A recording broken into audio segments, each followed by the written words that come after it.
Support for this podcast comes from the patrons at patreon.com/FML FPL.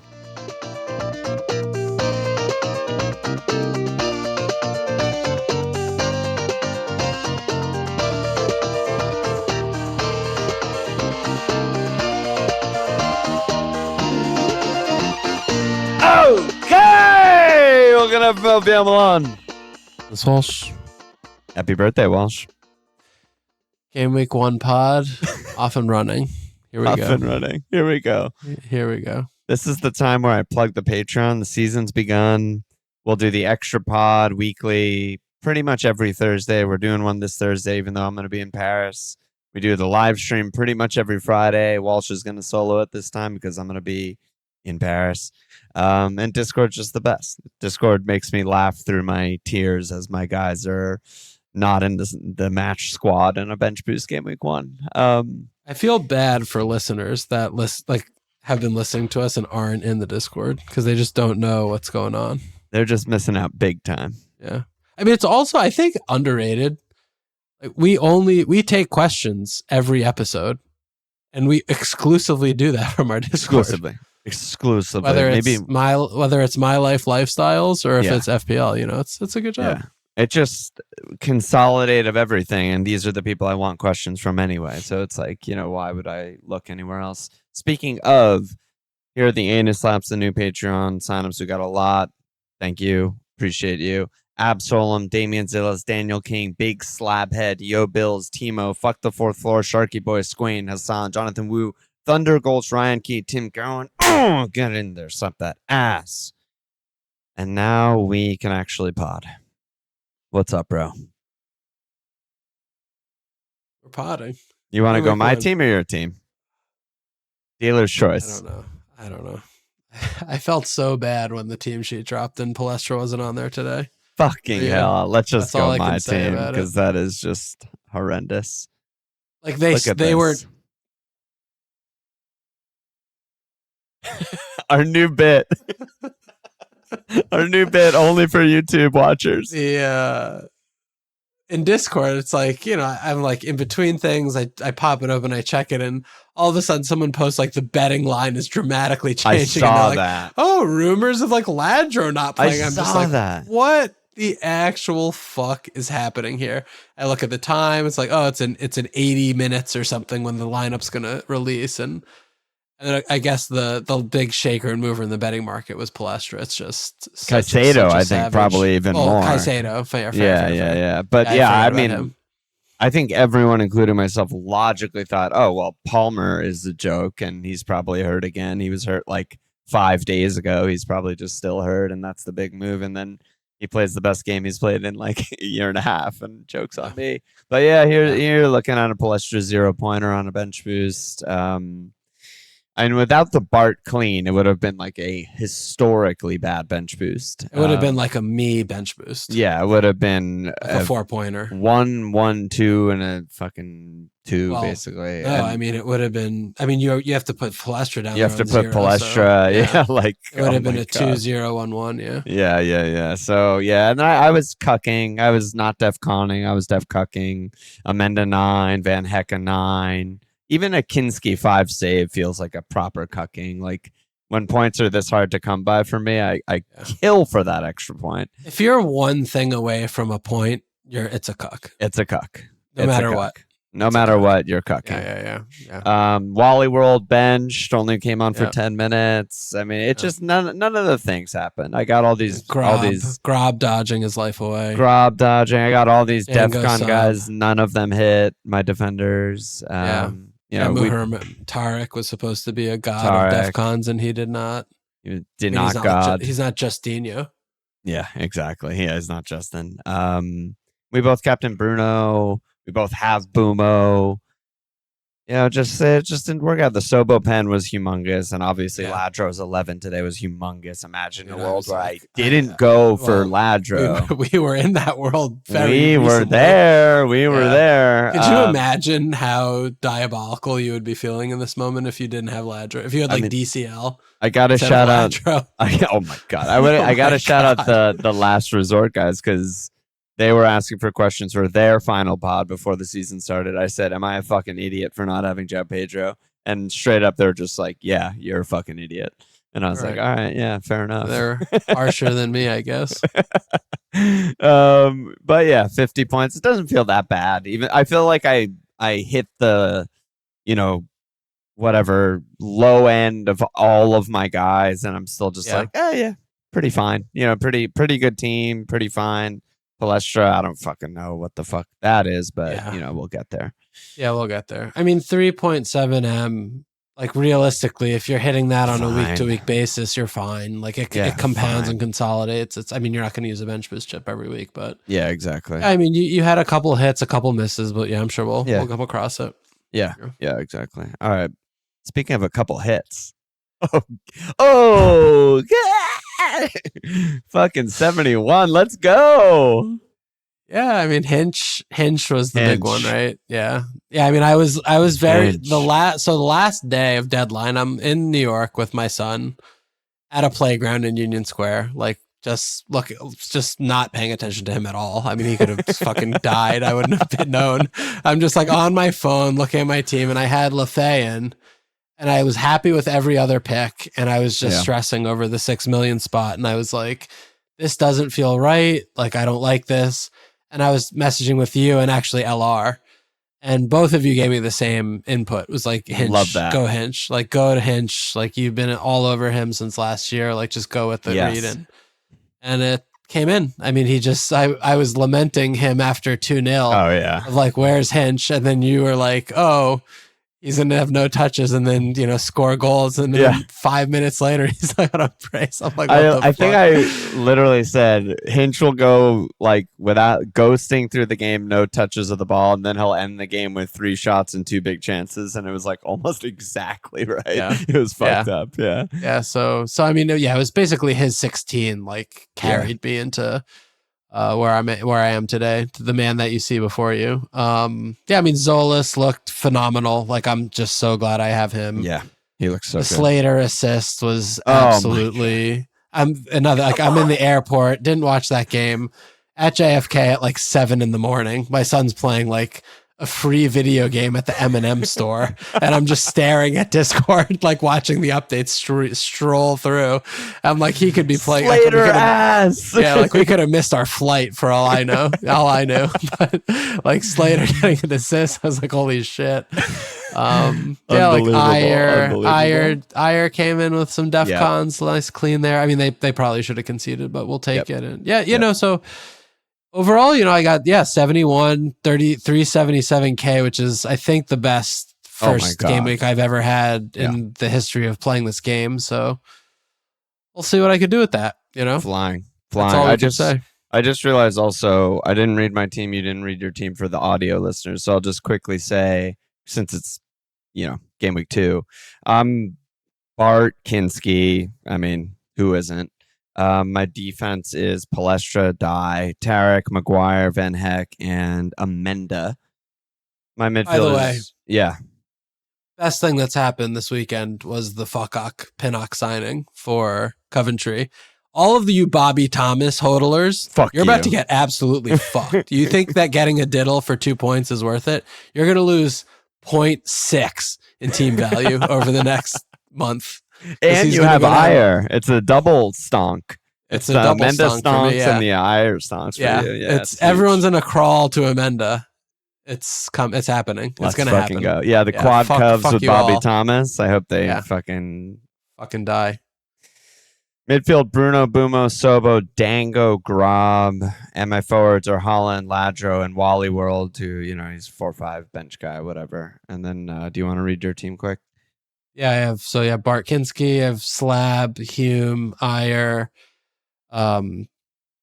Leaf Davis, Amenda, big at the back, Hinchelwood, Tsolis, Boom, Bruno, Slater, and then Isak, Ladro, and Haaland.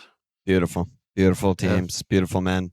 It's also the first. It's so weird when the season starts. I have all these other fucking tasks to do. I like giving the mug league leaders as of Monday night before more diddling tomorrow. Like I don't know what the hell is going on with the actual points, but whatever.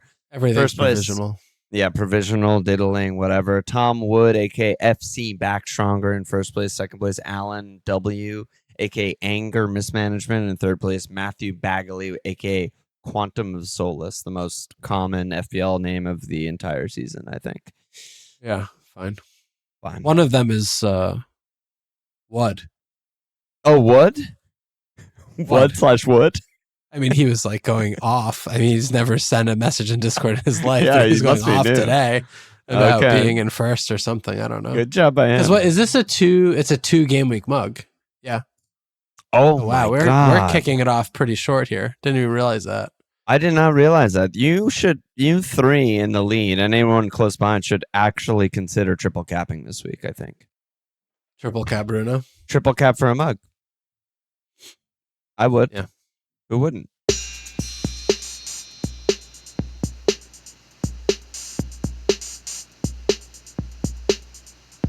Okay. Yeah.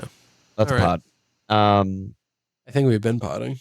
Not much to talk about. Should we Should we go straight wrap to it up lifestyle? here? Yeah, lifestyle. Just treat it like Gameweek 38 pod. No. All right. I mean, what do we do? We're 10 minutes in. This is going to be a 2-hour job, I think. We'll see. Should we start see. with where do you want to start? Manchester United, I think Tottenham, Brighton.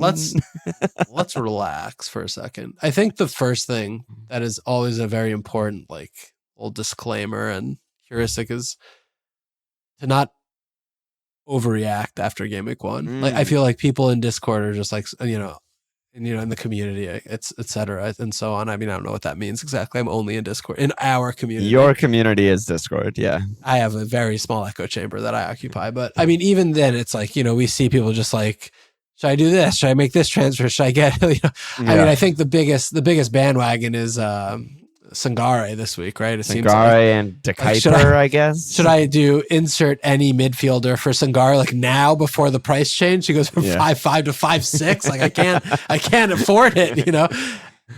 Just fucking chill. Like it's one game. Everything's weird the first game. It's off a World Cup year.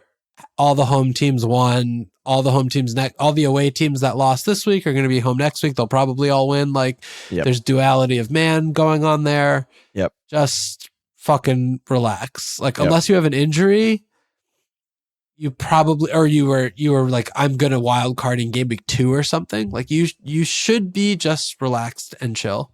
Yeah. Save a transfer. It's okay. Get another game. Yep. Chill. Completely agree. Echo all of that. I don't even in my head right now, I can't even really come up with a scenario where I would make a move. Like I can't, like of all the teams I've seen and the players that we were kind of 50-50 on, whether we put them in our team or didn't, I can't imagine having any of those players and thinking, wow, I have to do insert guy who blanked to Sangaré or guy to Cuyper or, just sorting by total points. Not a good way to play probably. Yeah. And I mean, almost every team with a new manager lost to a team without a new manager. And there are a lot of. That's so. I didn't clock that. I'm just looking right now, but a lot of them are new versus new, right? But so Everton beat Palace. That's one. Leeds beat Forest. That's another. Brentford beat Spurs. That's another. City Bournemouth is new. Newcastle Liverpool's new. And Chelsea Fulham's new. So most of it was fucking new manager, but. There's something there. Did you ever watch that show Rust with Paul Rust? What is that? It's fucking awesome. It's Tell just me like more. A little comedy show. He just has all these. He's like this little weird awkward guy with his like nose looks like a beak. He kind of looks like a bird.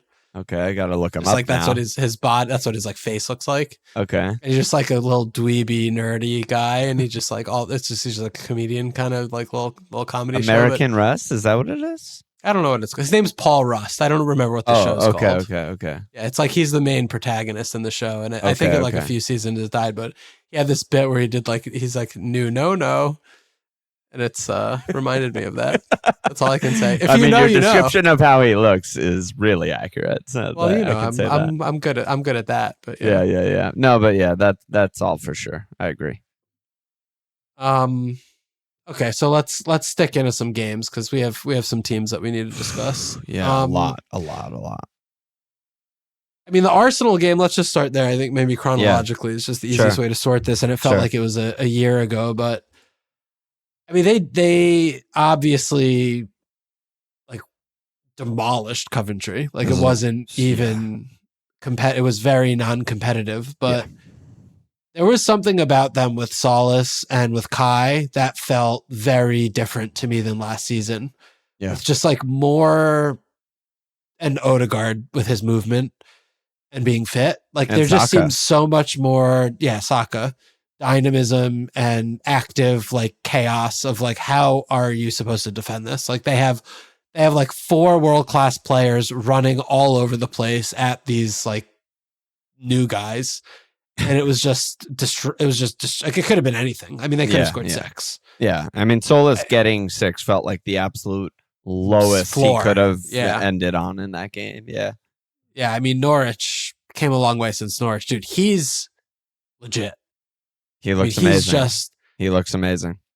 He's like built in a lab for FPL almost at the wing, where it's just like all he tries to do is score a goal or do an assist. Like, if he has an opening for a shot, he rips it. If he doesn't, he tries to assist the shot. That's it. And I mean, he can beat anyone off the dribble. His acceleration is so fast. Like 6'5". Yeah, I don't know. I mean, 6'5". He feels like a pick while he's fit. Should just trickle open, like just by nature of volume. But I feel like with Arsenal, with this, like where I'm going with this, and you know they've bolstered in midfield. It's like I feel like they're not going to be the team that we saw last year of like, oh, we have to sit on 1-0 and grind it out. Like it's a team that looks like it can all of a sudden actually score goals. I mean, all 3 goals were from open play. Yeah. When the fuck did they do that last? 3 open play goals. Yeah. Yeah. I mean, in a Premier League game. They probably did that 4 or 5 times last year, I would guess. Yeah. So, I mean, they look great. Like they look in the driver's seat, picked up where they left off. I mean, the upgrade from basically a black hole of like, who is the most bang average left winger you could play in your life and get some minimal output because of the surroundings. It's like, it's Trossard at this stage of his career. And like, you're just putting in like a younger, faster, more aggressive player in that spot. It's good. They might have look good. I mean, it seems like a great like for like where every move just ends with Tsolis in a good way, right? Because we were saying like it ends in a shot, it ends in a cross, it ends in a chance created, and he's just like an output machine. You know, it's Coventry at home, so I'm not trying to get like crazy out over. Oh my god! Again, like back to the patience thing, right? Like I'm not doing my whatever midfielder to Tsolis today. But I have like, if I was making a watch list in that world, I'm like, huge asterisk. Tsolis might be the fucking guy. They're trying to sell Martinelli. They're at all costs trying to sell Martinelli and get rid of him. I mean, it looks like Saudi's the latest rumor. Yeah, so they're just doing anything in their power to get rid of him. He's not very good. It makes sense. They could get money for him. And I mean, it might just be his. All the way. He's not going to play 38 games, but he's going to play a lot of games. I mean, he's also just at the absolute peak of his like career. He's really fit. I mean, he's he's gonna play a lot of minutes. I mean, they have for sure Champions League and this and that, but I mean, in terms of left wing, like, I mean, it looks like it's his spot this year, and Arteta's been really waxing lyrical about him in the press anytime anyone's asking him a question about it. So, and he had 40 returns last year, which like that good. Apply whatever percent, bullshit the Belgian league is. Yeah. Like, even if it's 75%, it's like, not bad. Yeah. Like he's still doing stuff.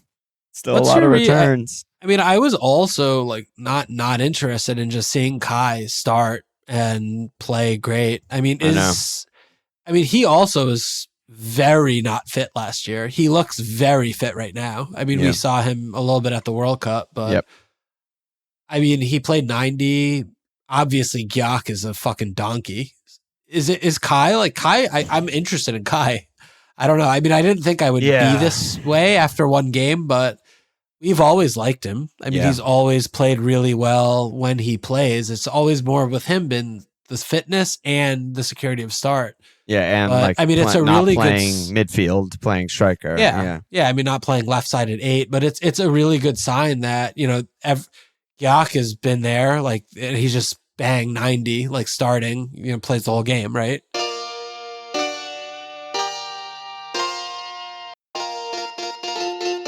Yeah, I mean, that was sort of Sean C's question. He was like, if Kai's the main man, that in theory puts Saka back on penalties. Why is no one talking about him and Ödegaard?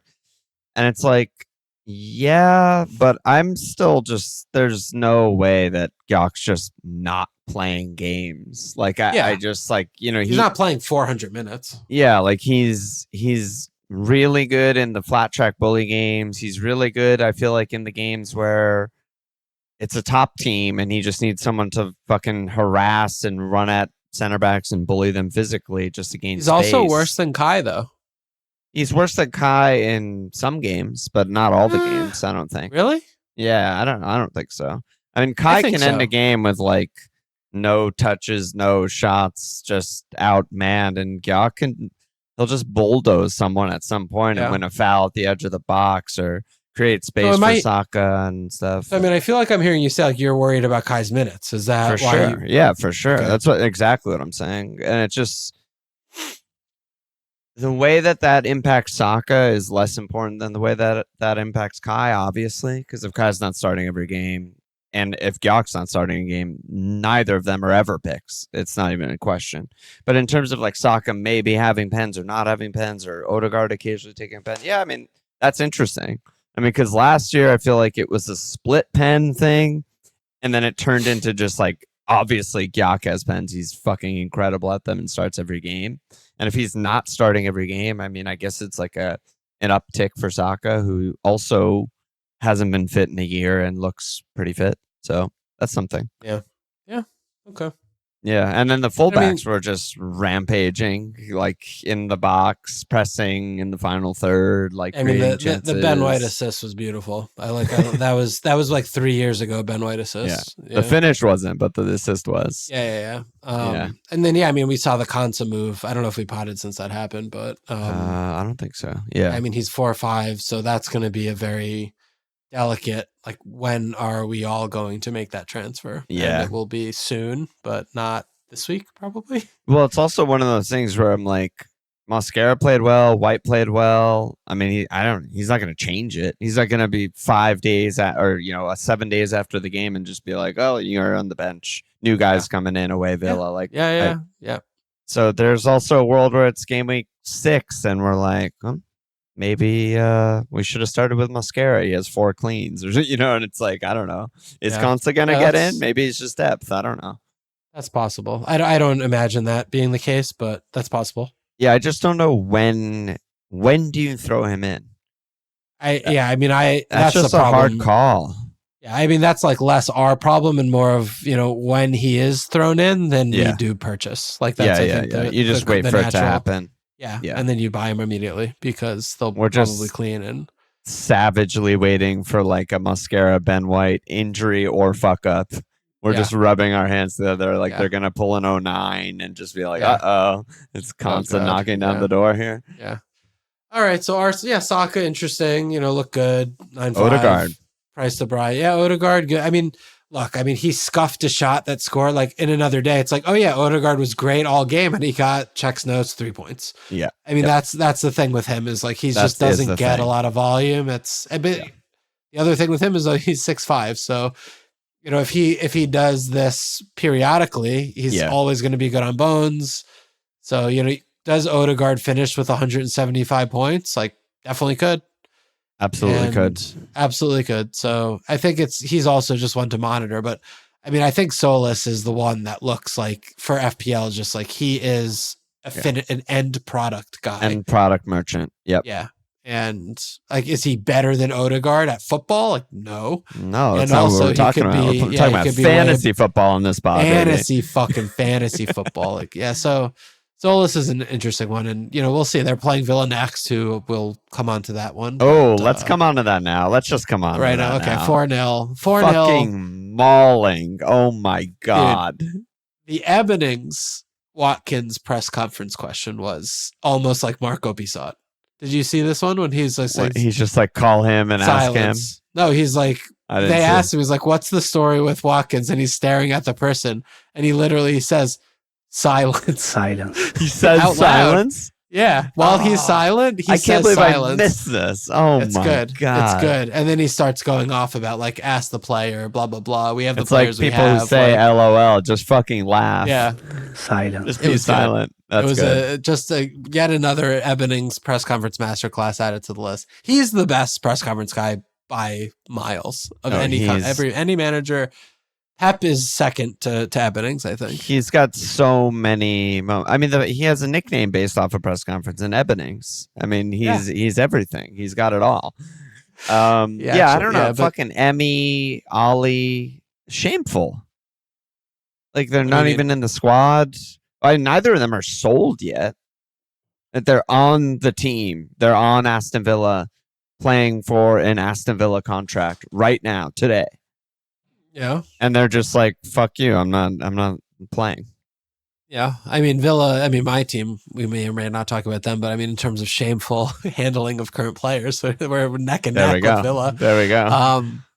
It's just tough. I mean, the windows overlaps with the season. They have guys that want to go. They're getting big money contracts or big money fees or like, their salary or whatever. So both. So contracts and fees. Yeah. It's just you hate to see the dirty laundry being aired out in public. Like it's just like, can we just be more civilized and respectful? Like these like Ollie Watkins is a fucking club legend, has gotten them into Europe like multiple times, won cups with them. Yes. And then it's tainted by this like silly little diddle when he's old and he just wants to get paid and they have to something start or other. I don't know. Buendia up top and Bizot in goal. I don't know why Zion didn't start. I guess he's just like not ready yet. But yeah, it's just like it leaves a bad taste. Like it's sad. It's just it's just sad. Yeah.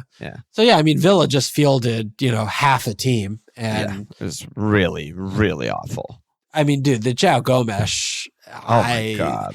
It's almost I don't understand how that happened because he didn't come from like Palmeiras, and it was his first game ever, and he's 15 years old. I mean, he played 20, 30, 50 games in the Prem. Like, what is he doing?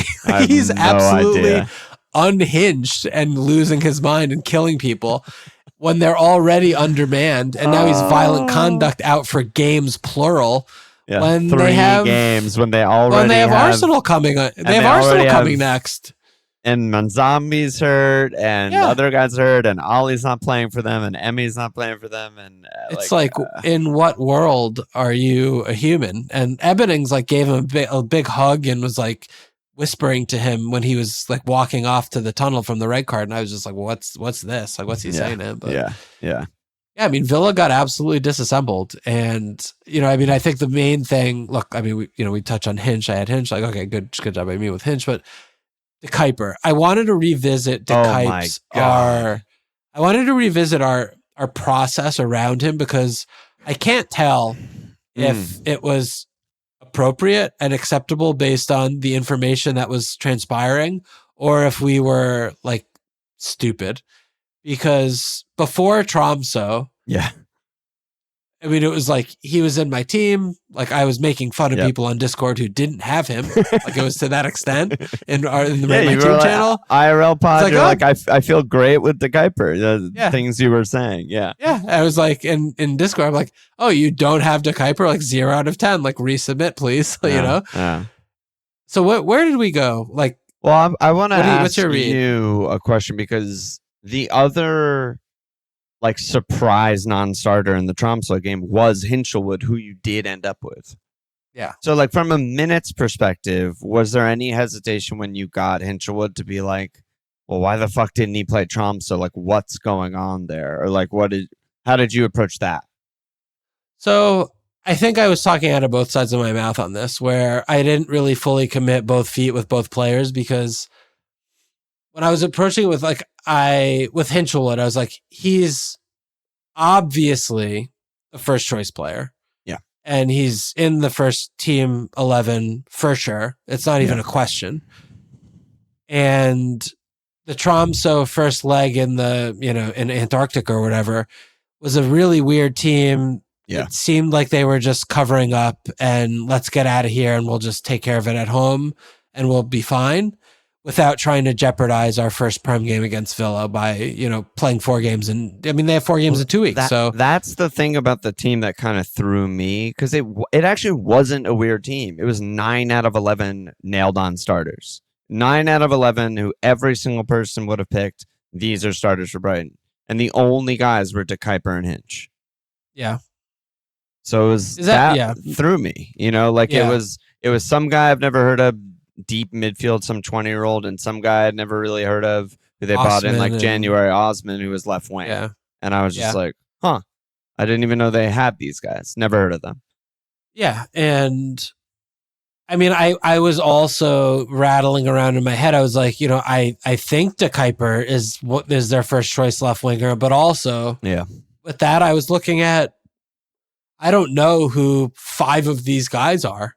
I don't know who really Zadok Johanna is. I don't know who this fucking Leon Osman's child is. Yeah. I don't know who Yalkuye. I don't know any of these guys. Yeah.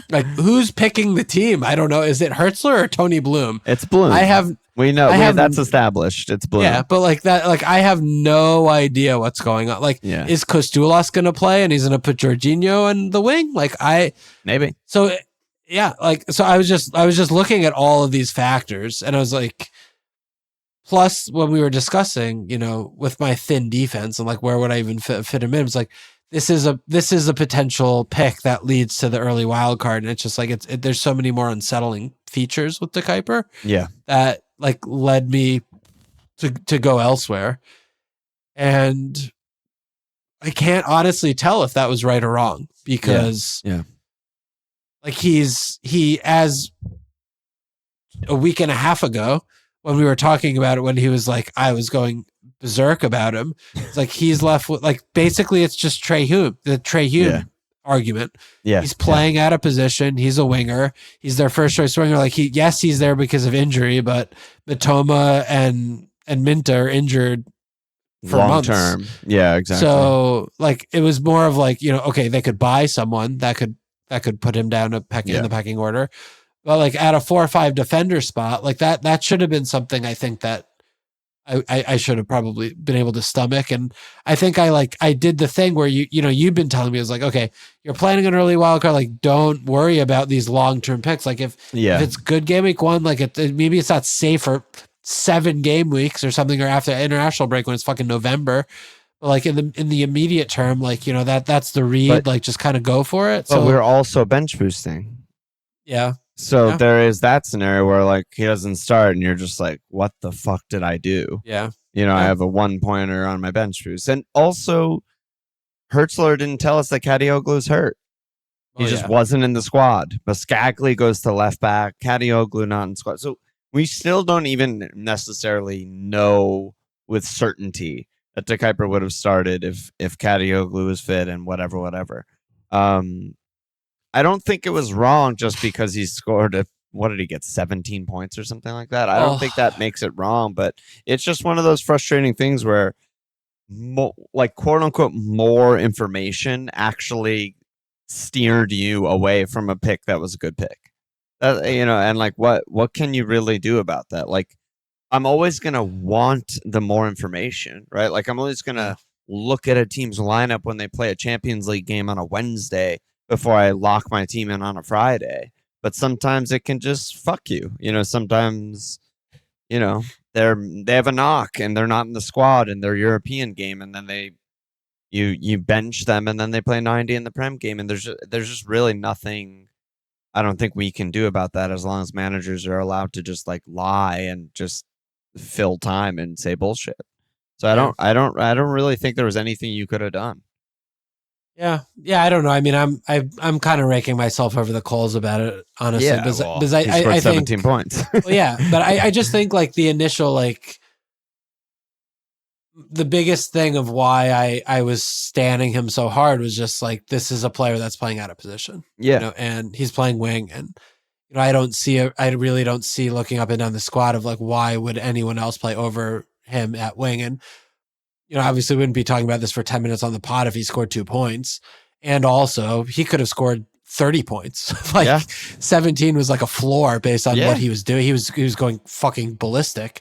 And I just think that's the gamble is just worth it. Like when that happens. And I'm upset with myself that I went away from it to try and get something like a little more secure when like, cause it's the same argument, honestly, with Hinchelwood and like Lefay. It's like, why would I not just get the guy who's in like so many people have him? He's on pens and he's an attacking 10 and he finished the season last year well. And good they have fixtures. 2 promoted sides, like good couple fix.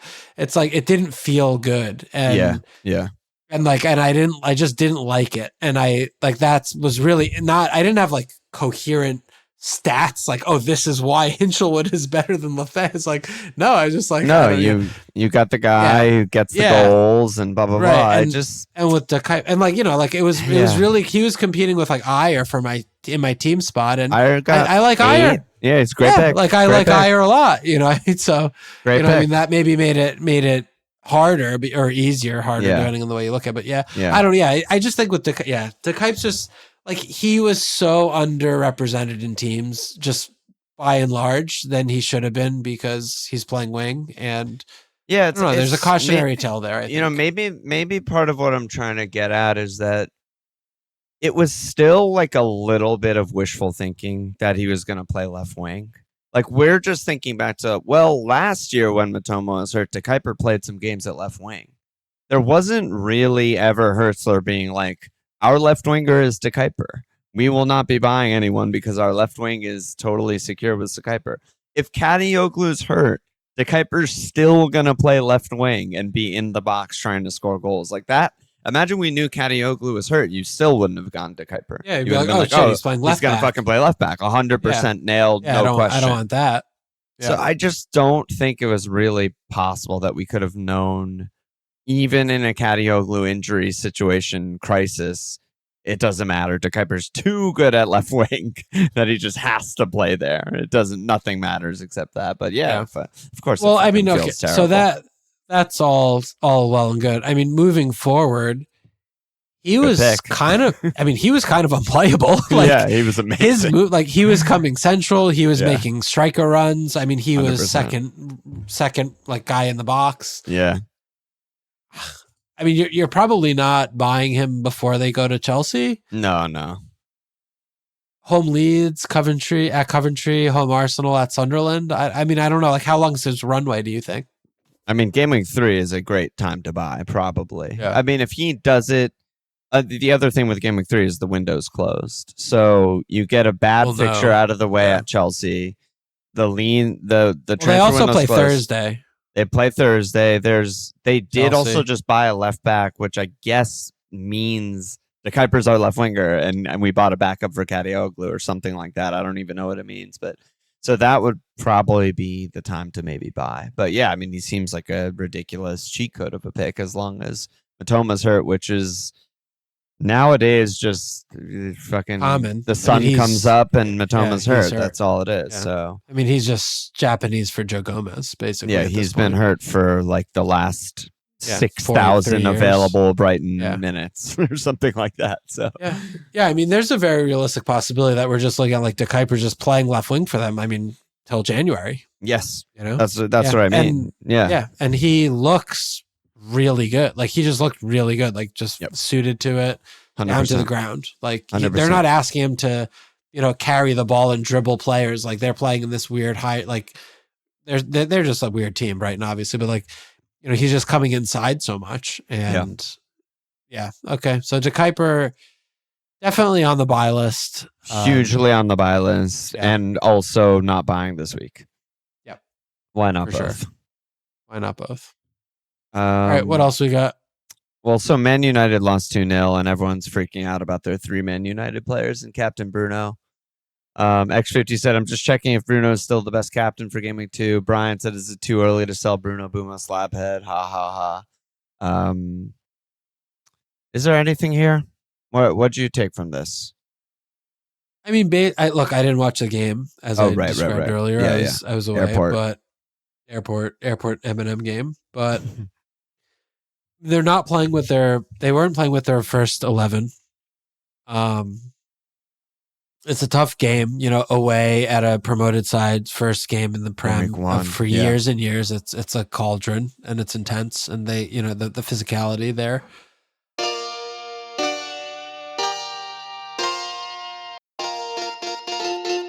I didn't like Carrick last year. I was very anti-Carrick. I didn't want them to retain him. They did.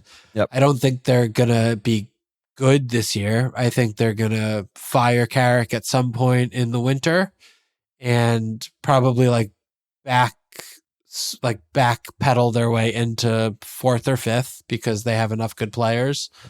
But I think you're happily and easily holding for Ipswich at home. Like, you're just looking at that the same way we looked at it before game week 1 of we got these guys for these 2 games. Yep. And then we'll reassess afterwards. And, this is going to be, home opener at Old Trafford. It should be 3+. I will captain Bruno again.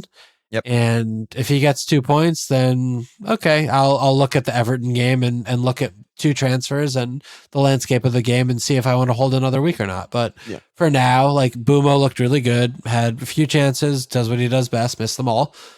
Slab, tall, whatever.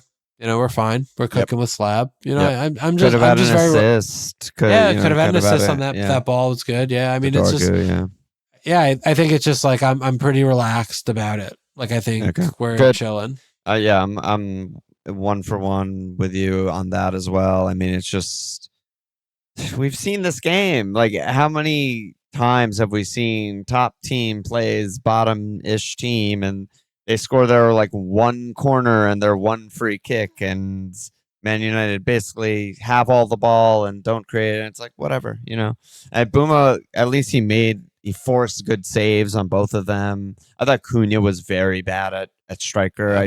He's just not a striker. It just needs to end him playing striker, except for Brazil, I guess. But so maybe it'll be Bumo striker, maybe it'll be Sesko striker next game. We'll see. As long as Dorgu's nowhere near the 11, that's a huge upgrade.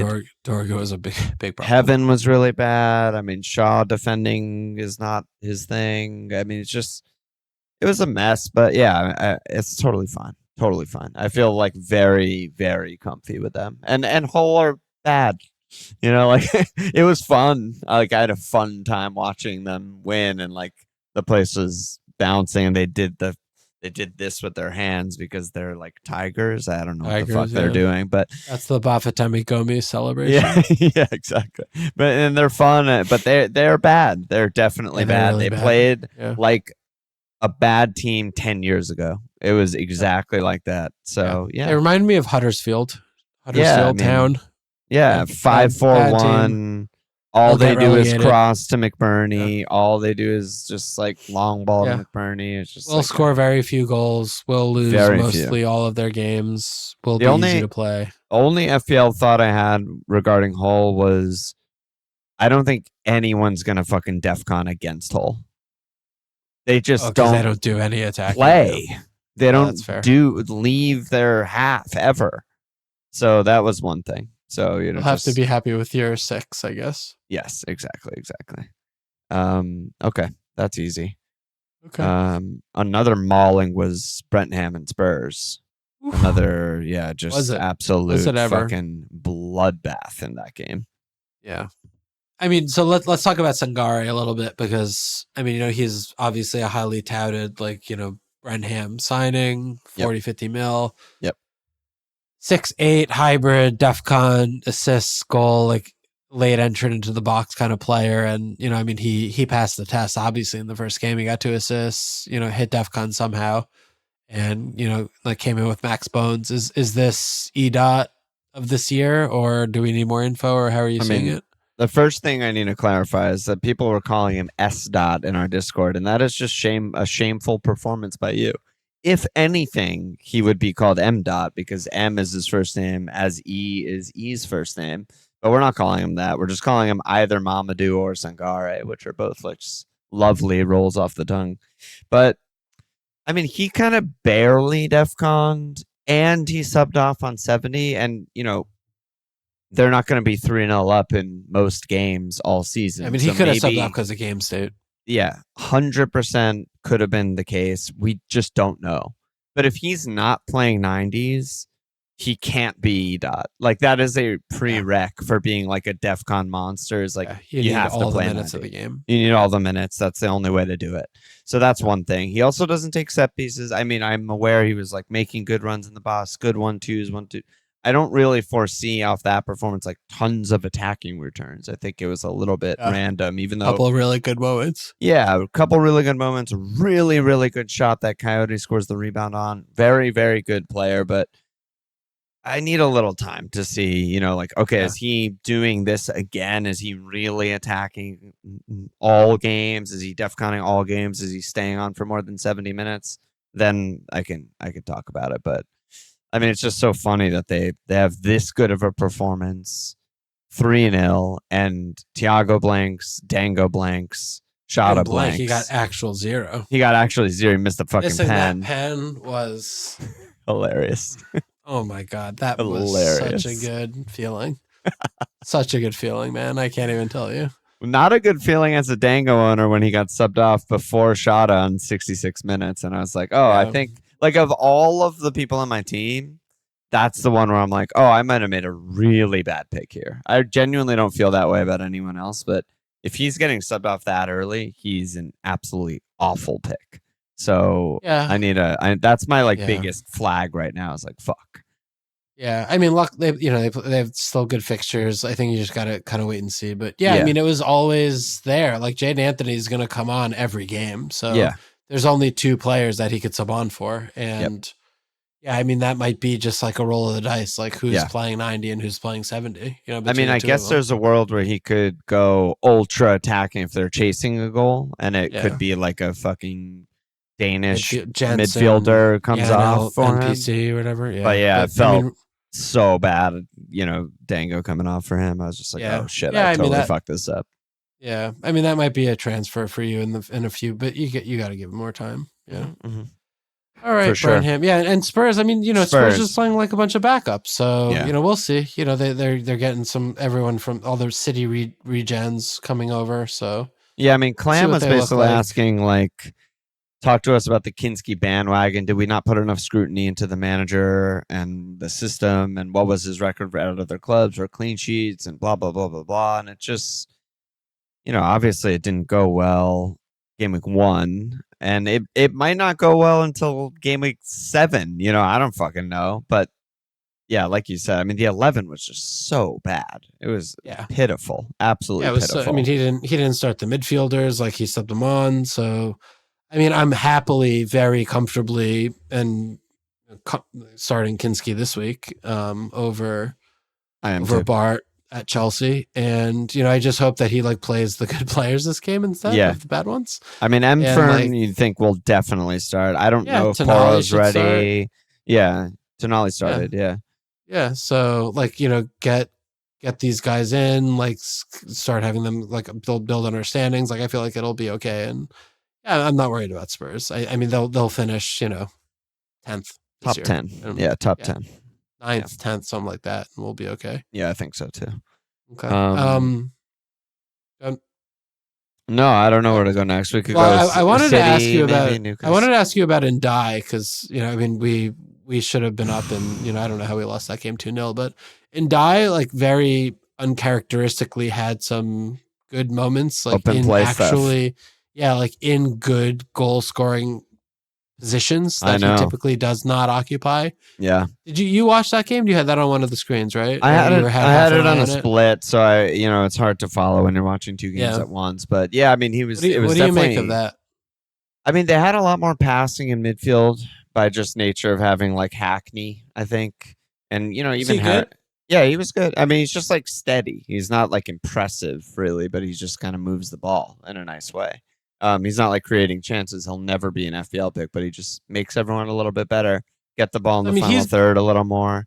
I mean, he's basically just replacing Idrissa Gana Gueye, who's just a destroyer and can't pass forward. He can only make side passes. I think so. Is he progressing the ball faster? Armstrong was that replacement this game, and probably will be Garner in the future.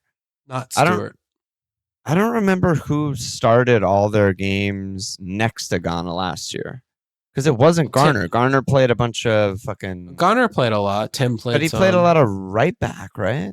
Oh yeah, no. O'Brien was playing right back last year. No, but no, Garner played a lot of games. Yeah, Garner. So it's going from 2 destroyers down to 1, and the other guy being a passer. And I mean, he wasn't like defensively not involved, Hackney, but he moves the ball forward. And Merlin over O'Brien, also not a right back, but he fucking runs. He's not a center back. He's not a center. He's not a 6'7" center back who can't run. He's move. A midfielder who can run. And so he overlapped a couple times. I mean, that is enough to make a huge difference, I think, from the Ndiaye of last year to this year. But yeah, I mean, it could have very easily been 2-0 Palace, and Palace then sit back and defend, and who knows what the fuck happens at that point. But yeah, Ndiaye, I mean, definitely interesting. I mean, someone posted in our Discord that like the assist was kind of bullshit, should have been an own goal, and the DEFCON was kind of bullshit. Something where they counted a DEFCON where it shouldn't have been a DEFCON. Who literally cares? Not me, but it's one to monitor for sure. I mean, KDH just being amazing like he was last year, honestly, just scoring a banger. Cool. He's just fucking so good, man. He's just so good. And Everton. I mean, Everton got away with it defensively big time. Oh yeah, fuck for big save. Time. Like Mateta. Yeah, we yeah. For sure. Yeah, so that's like that's the scam part of this. I think they attacked pretty well, and Barry was pretty good, and Ndiaye was good, KDH was good. Yeah, Barry looked good, but dude, this could be a good year for Barry. He has a lot of components that he like. I'm interested in Barry. Me too. I'm interested take a step forward this year.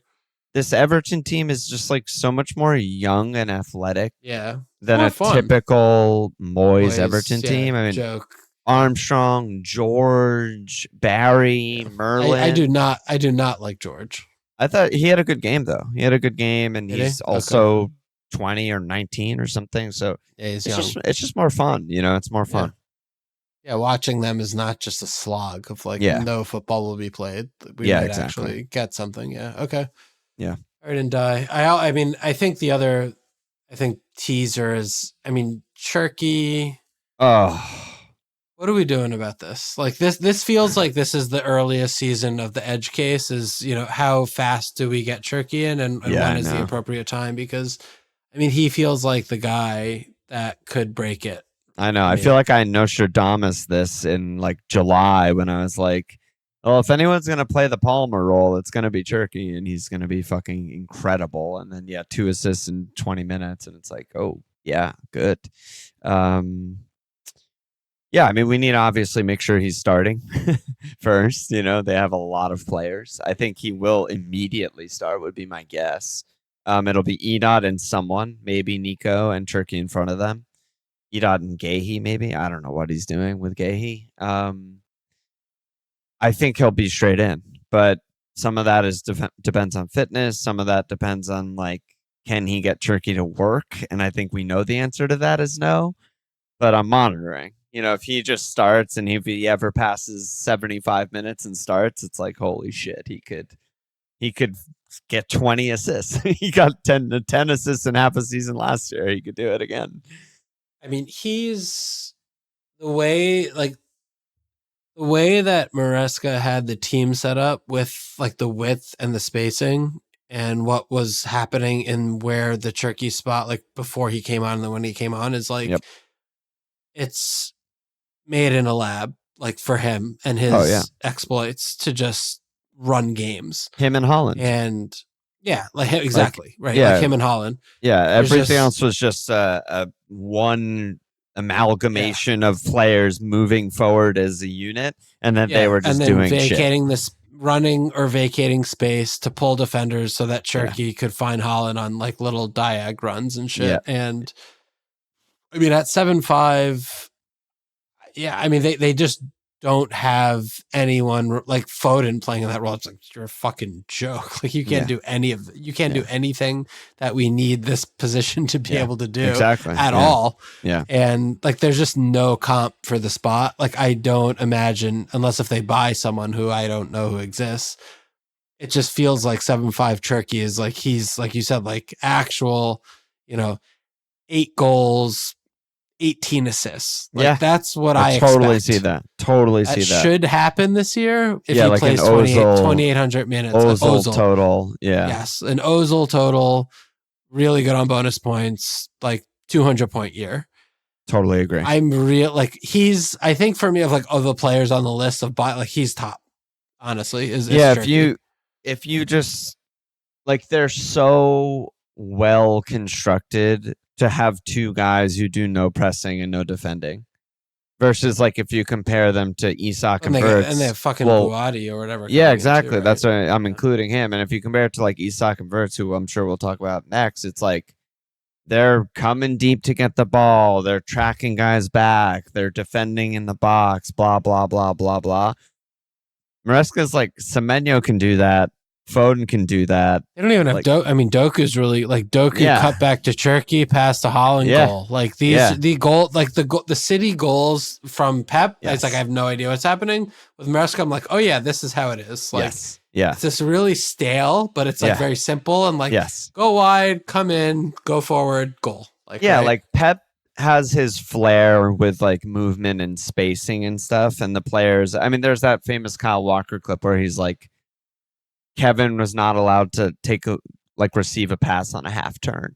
He's like, if he did it in training, Pep would just like fucking leather him. He's like, you can't do that. You're slowing it down too much. And he's like, well, David Silva can do it. David Silva can do anything. But like, I feel like Maresca is the opposite. None of the flair comes with the tactics or the positioning, and he just lets his flair players flare. He lets Palmer score 20 fucking goals and 2,000 points. He lets Nico Jackson miss chances. Similarly, he's just going to let Cherki. If you think you can dribble three guys, as long as Edot and Gahey are behind you, dribble three guys. Fine. I don't care. Do Lose the ball. It does not matter.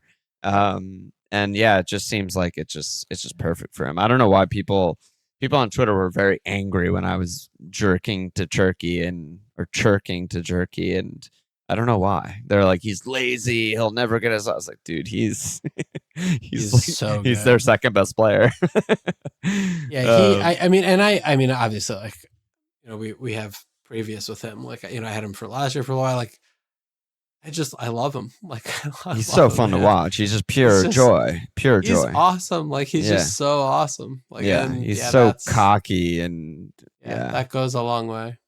Yeah, I mean, Fed's question was, do you think us no Hollanders got away with it this week? And if so, should we wildcard in 2 instead of 3? I mean, you think? I'm not wildcarding, but yes, it's like, this is like incredibly Cole got away Palmer. with it. Did you see the post game? Oh my god, amazing! Cole Palmer? Yeah.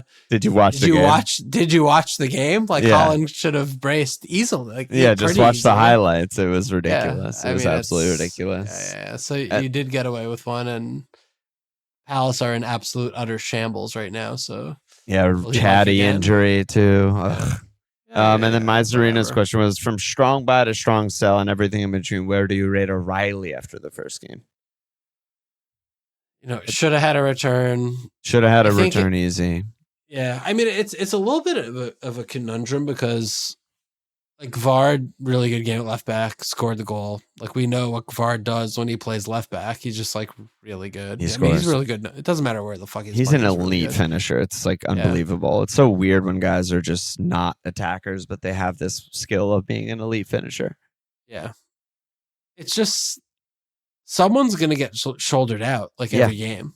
Yeah, you know, I mean, they're buying. They got Buati's coming in. He's not 100 mils, not sitting on the bench every game. So, Rico Lewis will be the first one to fall. Well, that's for sure. But the crime, Lewis. Yeah, but I mean, that's like, you have Doku, and maybe that's you push foot, whatever. But like, you're gonna have Edot and Buati are gonna be sitting right. Like, that's obviously the case. Like, they're gonna do that. Semenyo's playing.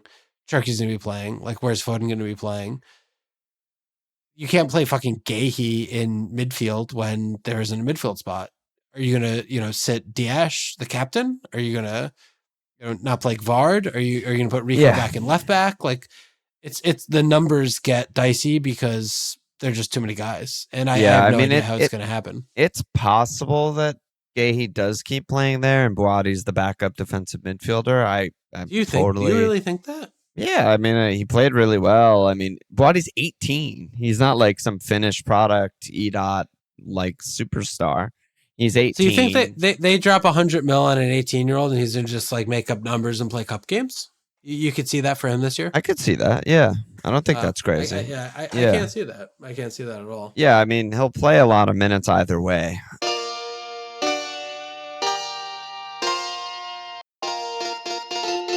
But yeah, with Nico, the hard thing with Nico is he could play midfield, but not if Edot and Buati and Cherki are playing. And then he could play left back, but Vard could play left back at a high level, even though defensively he's bad. He adds a lot to the attack, and all of a sudden it gets a little sticky. I mean, I know, again, like you said, he should have had a return. He did play attacking midfield. That should be us being like, oh my God, buy Nico O'Reilly emergency. But I just don't know what the lineup's going to be. I genuinely am like, maybe it's Kusanov gets dropped and it's Kvard one fullback and Nico the other fullback, maybe. Sure. But like right now, today, Monday, I have no idea what their lineup is in game week 3. Yeah. Okay. And I don't know how Nico fits into that. I mean, maybe it's more or less just kind of like a stay away. Yeah, wait and see. Wait until the window shuts. Like we have maybe a little bit more clarity. Yeah. What's happening? Yeah, I mean, we'll see a game week 2 lineup. Obviously, the window shuts before game week 3. That's when they have the home Coventry. But I can definitely see a world where people are like free hitting in or wild carding in Nico for home Coventry, and that ends up 2 weeks later being like, fuck. Nico's not playing every single game, and while we have Champions League and everything, so could be a risky one. That's fair. Yeah. All right, let's go to your team. 2-2, Newcastle, 2-2. Liverpool. Yeah. What befell your heroes? Well, so I think the big takeaway, my heroes. I think the big takeaway here was, Szobo obviously being on pens. So Bolter and Brent knows that with Szobo confirmed, must own. Should we get him in ASAP and bin Wirtz? And Carefree has the same question, but for Foden or Sarr or some other bad midfield pick. I mean, again, it's like, no, I want to roll my transfer. No one's essential, yada, yada. And also, if we knew he had pens, he would have been in 100% of teams. And he probably should be in everyone's team soon, right? I mean, I'm not really there, honestly. And maybe this is like hopiuming because I don't have him and I'm bitter, but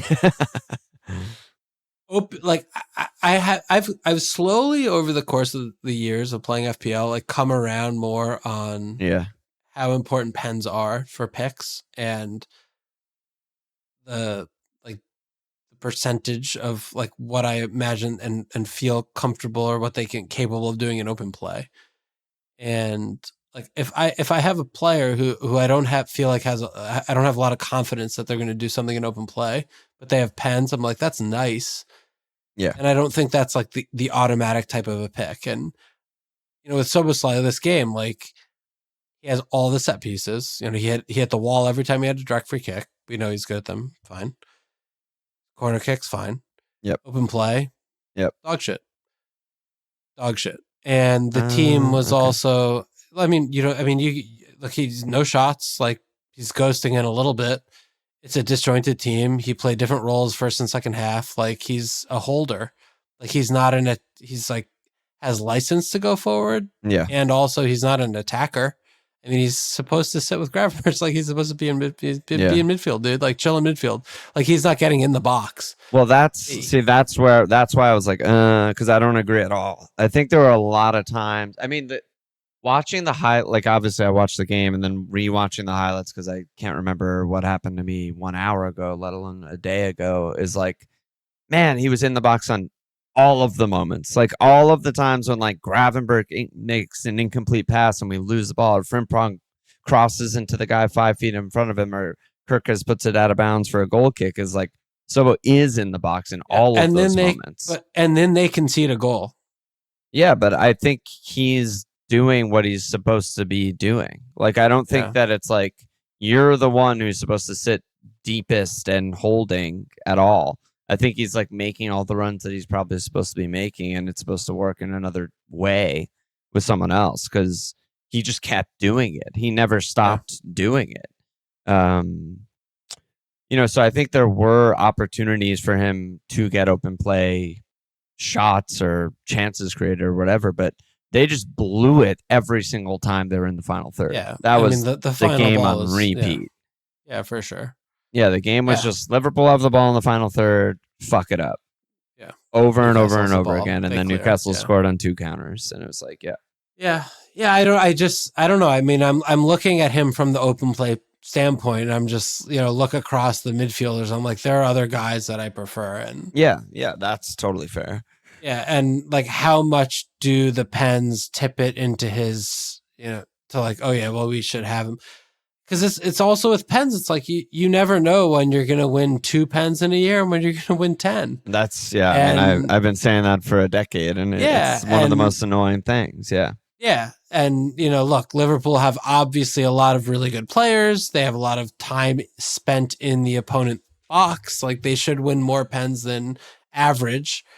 And also, I just looked at Szobo this game, and I'm just like, I didn't love it. Like it didn't bring me. I'm like, oh yeah, like this is a great pick. Like if not for if he didn't have Pens, I would want to have him. I'd be like, no, like I'm fucking very fine to not have him if he didn't have Pens. And I think maybe like that's a changing in my thinking of like, like I want to have the guy no matter what.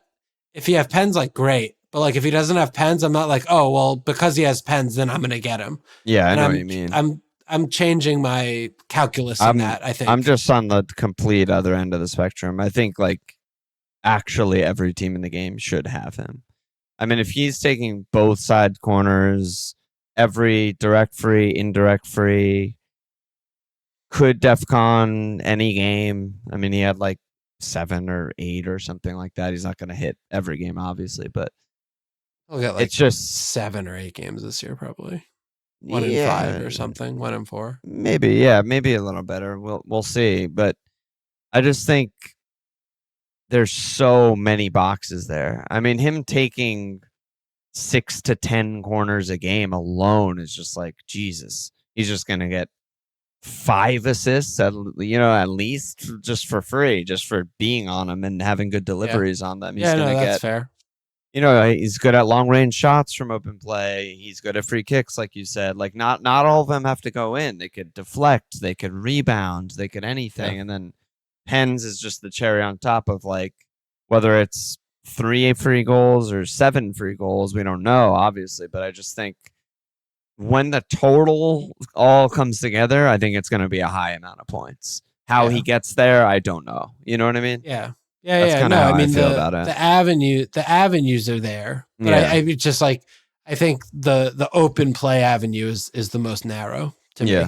Yeah. And, we also have to see, they're going to get more attacking firepower. Like we have to see how the team transforms and morphs when they get the wingers in, and like what his license to get into the box looks like in the future, and how things settle. But yeah, I mean, he's 7 million, and I mean, everything you're saying makes sense for sure. Like he has a lot of routes to points. So, he's obviously a good pick, but I don't know. I mean, maybe I'm just like, this is the thing. This is the player. Like last year was Semenyo. Like maybe this is my You're gonna look back on the postmortem like, how didn't I own him all year? How did I not have him all year? Like, why was I starting to go nuts about like no Szoboszlai? He's also so good looking and sexy and confident. That's not nothing. Yeah, no, he's got all that, but Harley Bush was asking about Wirtz, and everyone's comparing one to the other, and it's just there's one stat that matters most for Wirtz, and he got subbed off on the 60th fucking minute. And if anyone is possibly ever getting subbed off on the 60th minute, they are not a pick. They are a fucking disaster. So I think Wirtz owners should rightfully be extremely clenched right now.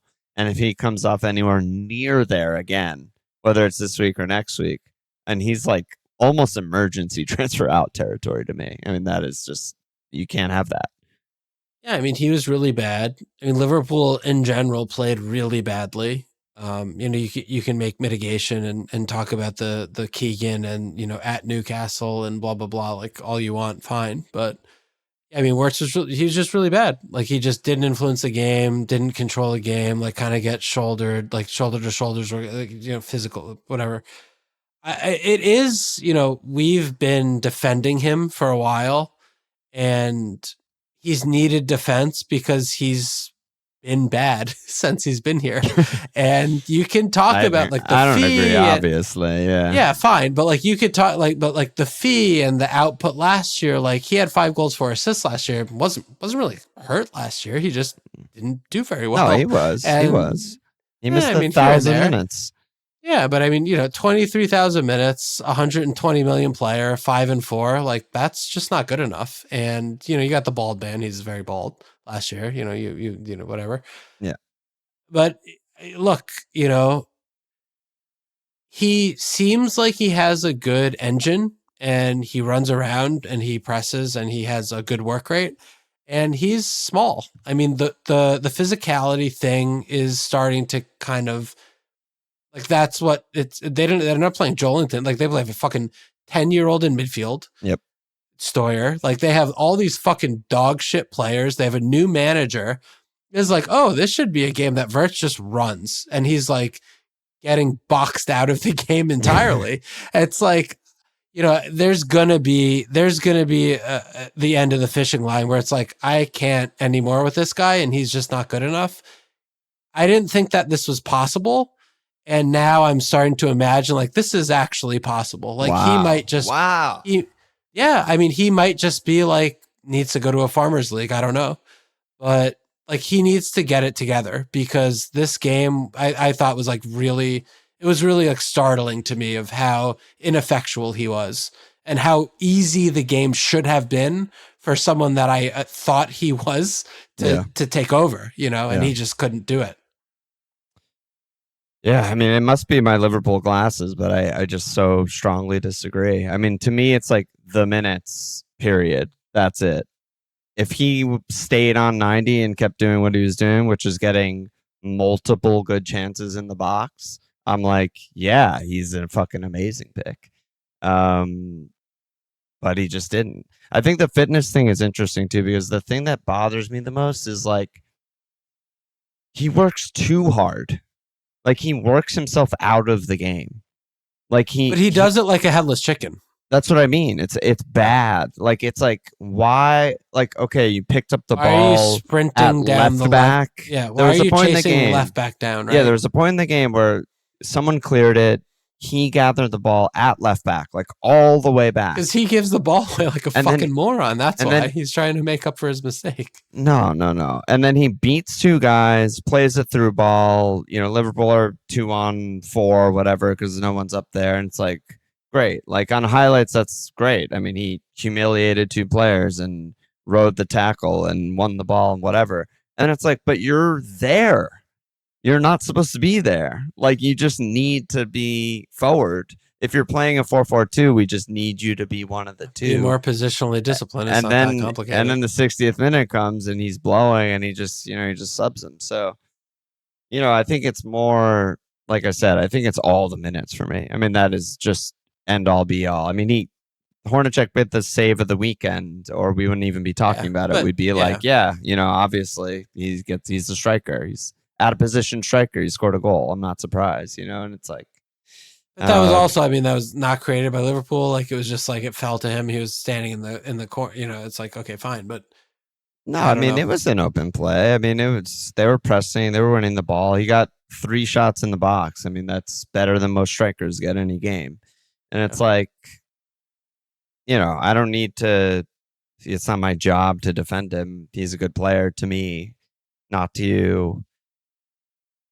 But it's just the minutes, dude. I mean, I think he's a great player. I think he's a great player, but like the consistency, like it's just when is it going to happen? Is it going to happen?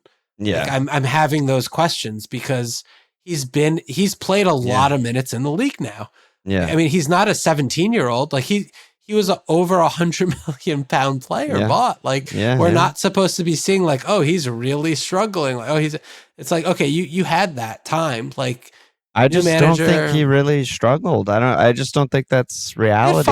He had 5 and 4 last year, man. I know, that's but not good enough. he barely he completes all his passes. He's in the box. He's getting shots. Like, I don't think you could look at this game and just be like, "Wow, he was terrible." He fucking. No, I'm not saying he was. Isn't ready. He's. But dude, you have 2,300 minutes last year, 5 and 4. Like, that's just not good enough. Like, that's not good enough. Sure. That's it. Like, it's just not good enough. Yeah, for me, that's not it. It's fine in his first year. I mean, he is still really young. He's off a broken leg, a couple of years ago, whatever. I just saw it so opposite to how you saw it. I thought he played good. He was really dangerous, etc. Okay. Rio was bad. Frimpong was bad. Everyone else around him was bad. Isak was bad. And it was like Rio is worse than bad. And yeah, he can't play there again. That's a whole different conversation. But and then it's like, and then I start agreeing with you because then he got subbed off on 60, and it was like, oh, like if I owned him and he got subbed on 60, I'd be like, am I doing Wirtz to Szobo this week? Like maybe. Like I'm actually considering that. And it's just strictly a good transfer. Yeah, and if he played this exact same way he played the first 60 minutes and stayed on the pitch for 82 and then got subbed, I would not be thinking that. I'd be like, no, he's going to get all the shots in the box like he did. He's going to be in and around the goals like he was. Like, don't you see him being subbed on 62 as it's like the manager's not happy with him? Like, no, I thought he was just dead. I thought he was just dead. Yeah. I thought he was just, I mean, you show him on the sideline, he's fucking huffing and puffing like it's, he's just not fit. Yeah. Especially when you look at Liverpool's bench, it's hard to be like, what bench? Exactly. It's hard to think that he was thinking like Kumas is going to give me a better chance to win this game that we're currently losing. I don't think that was the decision that was made. I think he was just couldn't run. He was just dead. Yeah. So that's a huge flag. Huge flag. Yeah. Yeah. All right. So Wirtz, it's funny how we were both on him for the last 7 weeks, and then we were both by game week 1 just being like, there's other guys. And now I'm heavily criticizing him, and you're heavily defending him. Yeah. Or maybe that's not accurate, but I don't know. I think that's accurate. Yeah. Okay. Yeah. Well, we'll see. Yeah. We'll have to see the next few games. I mean. Yeah. Well, do you think you would do that move, Wirtz to Szobo, if you're a Wirtz owner right now? Game week 2, you're making that move? No. I mean, I would do Cherki before Szobo for sure. Not nailed Cherki, you would do? Yeah. Yep. Oh, yep, I would not even. He wouldn't even be in my consideration. I need him to start some games and play minutes.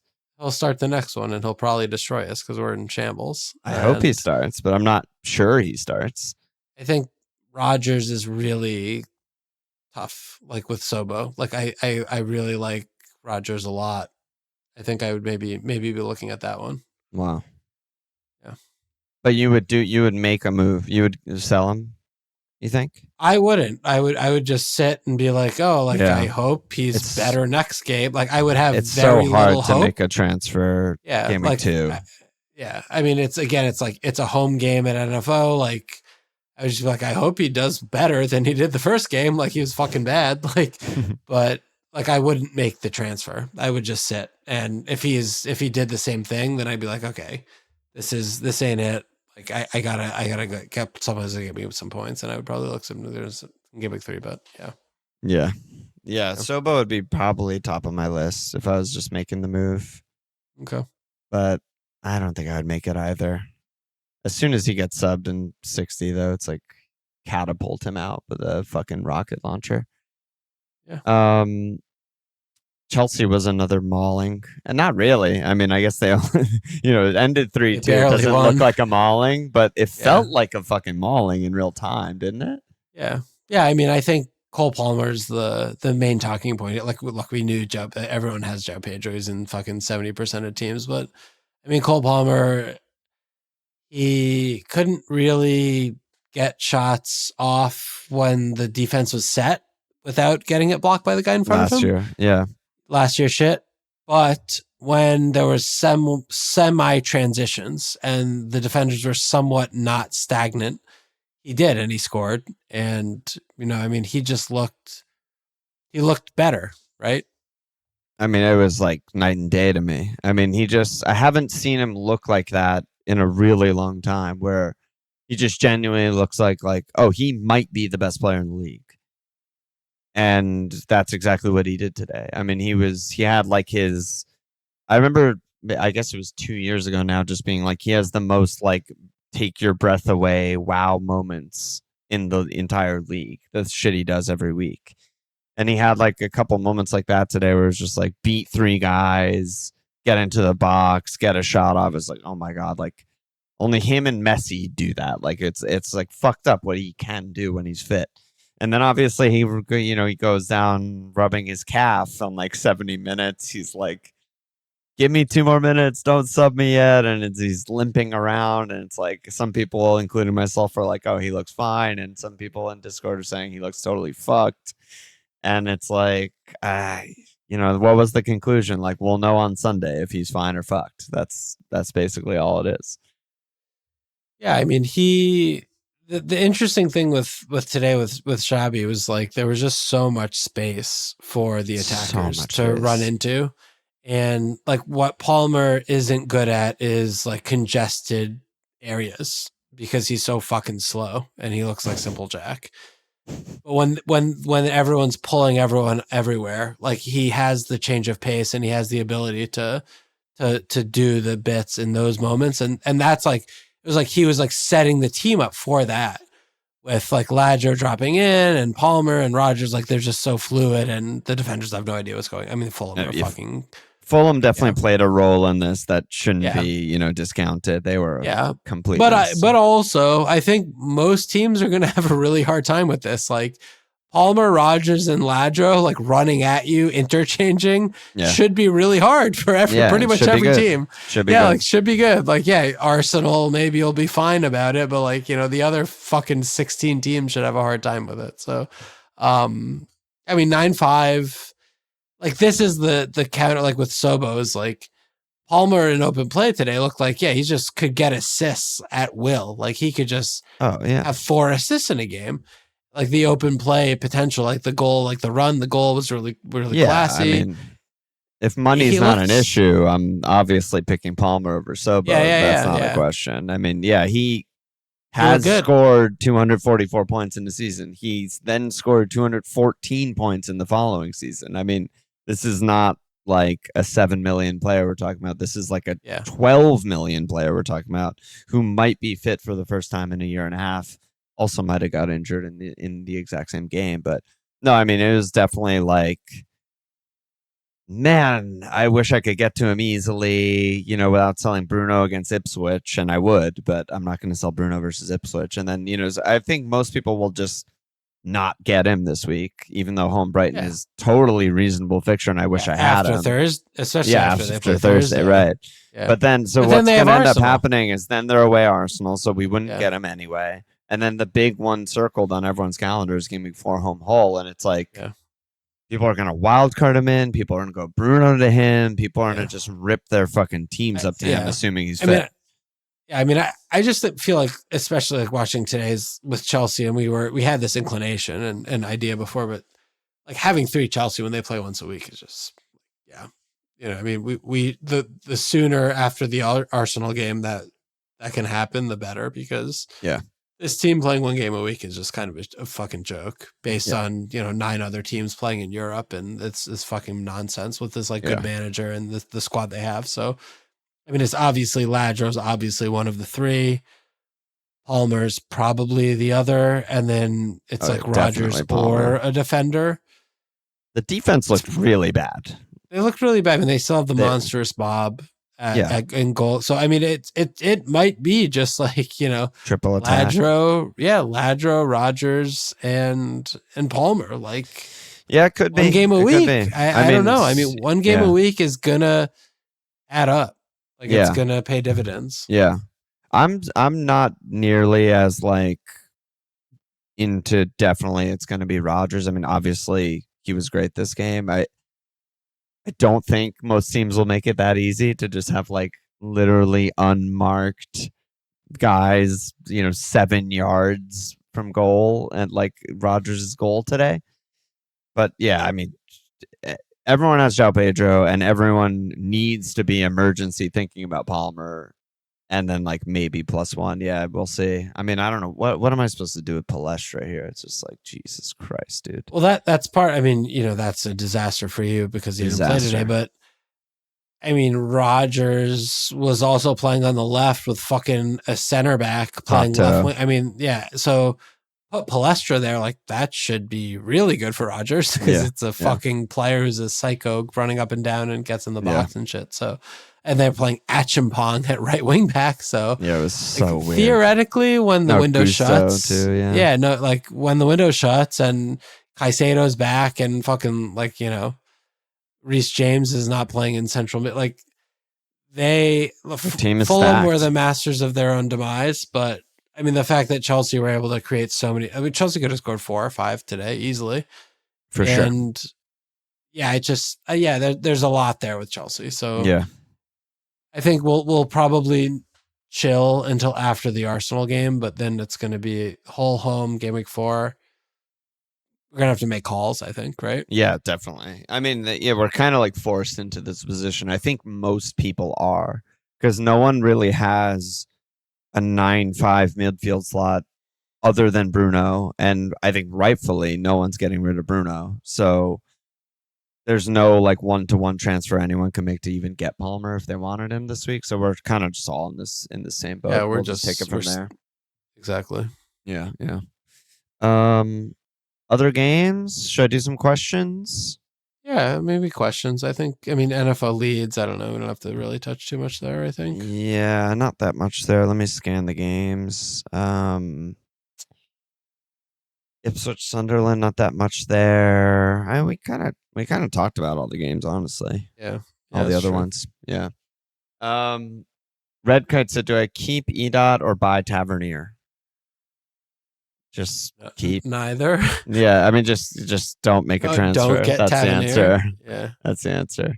Maxbert, did we learn anything about Defconners that we did not know before Game Week 1? No, I don't think it's possible to really take that much from it. Yeah, how much should we read on potential picks like Tsolis and Sangaré getting subbed at 75? Said Dixon. You just got to monitor. I mean, Tsolis, literally both of them were up 3-0.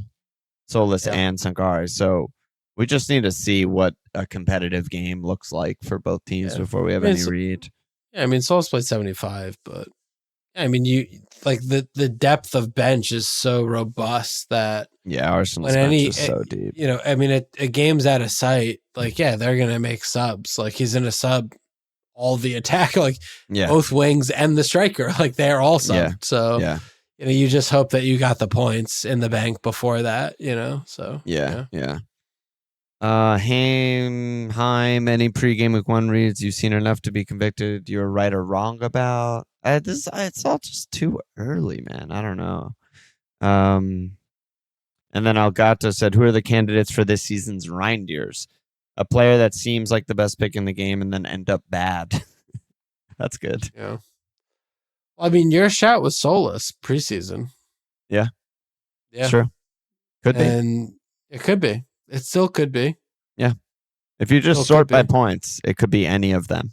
It could be any single one of them. Yeah. And like that comment that you made with him was like rent free. Like that's like, I think a big reason why I started with him. Because I was like, I mean, I want Reindeers. Like, if he gets, because you said it was like, he got me, a return in 3 weeks or something, and then I sold him. I think he got me a 10-pointer and then 3 blanks, and then I got rid.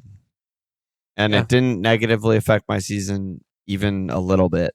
And similarly, people got John with an H, Arias, who blanked for every week that they ever owned him. And it also didn't affect their season that negatively. It's one punt. It's one pick. You're going to wild card him out. It's like, I don't know. Yeah. Who is it, though? I don't fucking know. And then a couple lifestyle questions. Your Hamburglar said, How was hosting a party for 20 people on the first weekend of FPL? So that's for me. It was more like 30 people. It was very stressful. Sharon cooked a shit ton of food, and it was all very good. And yeah, it was a fun time. But I was. What's the stress point? Like you think someone's well, gonna throw up on the floor? Or what? No, I'm not fucking 18. It's just stressful to cook that much for that many people and clean that much for that many people and do that many dishes after the fact. I mean, all that shit sucks, but like, what's stressful is like you're gonna burn the duck. No, everyone's gonna be none like, of that. We can't eat Maybe food. stressful is the wrong word, but it's just I'm on 4 hours of sleep. We were at Comedy Cellar the night before. Wake up at 7:30 to watch matches, and then I'm up for 20 straight hours. It's just like, so you're exhausted. It's just a lot. It's just a lot. Yeah, you're exhausted. But you're not 28 like you're. Like yeah, exactly. Exactly. 30. She turned 30. Good job by her. Soon. Yeah. And then that Danny guy, this one's for you. He said, I just got married. Any big advice or tips for a long, happy marriage from the big man Walsh? I feel like I can trust his marriage advice over his Brentford hot takes. He's always coming for us for Brentford, this guy. I have nothing for you. I'm not talking to you. No advice? No, you fucking Scottish prick. I don't know. Got his ass. Oh, man. Gameweek 1 is so hard. Yeah. Like, what are we even talking about? We're talking about players and teams. And I feel like the mood of the pod really went downhill with the Wirtz conversation, and then the vibes were just off. I think it's good that we have we can have strong disagreements about specific players and then be mad at each other. It's great. That's how it is. I mean, what's up? I don't love you right now. I like you. I had but I'm mad at you because you don't agree with me. Exactly.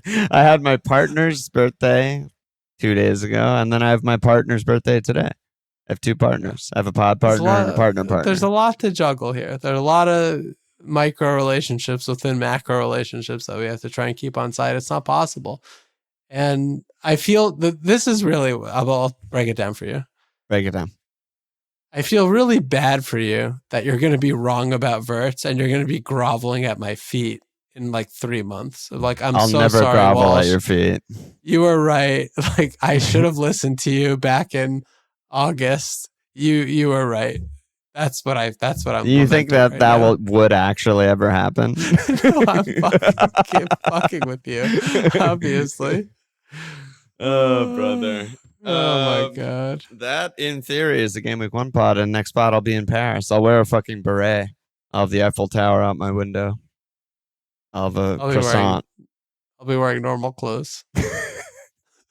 I need an FML FPL branded beret. If anyone has any hookups on that, I'll still be bald. No worries there. That is a fact. Unless you listen on audio, then we will both have hair. Any last words? I'll see you tomorrow. Check us out at FMLFPL.com. Follow us on Twitter, FMLFPL, sportsbin.com/subscribe, rate, review. Cheers.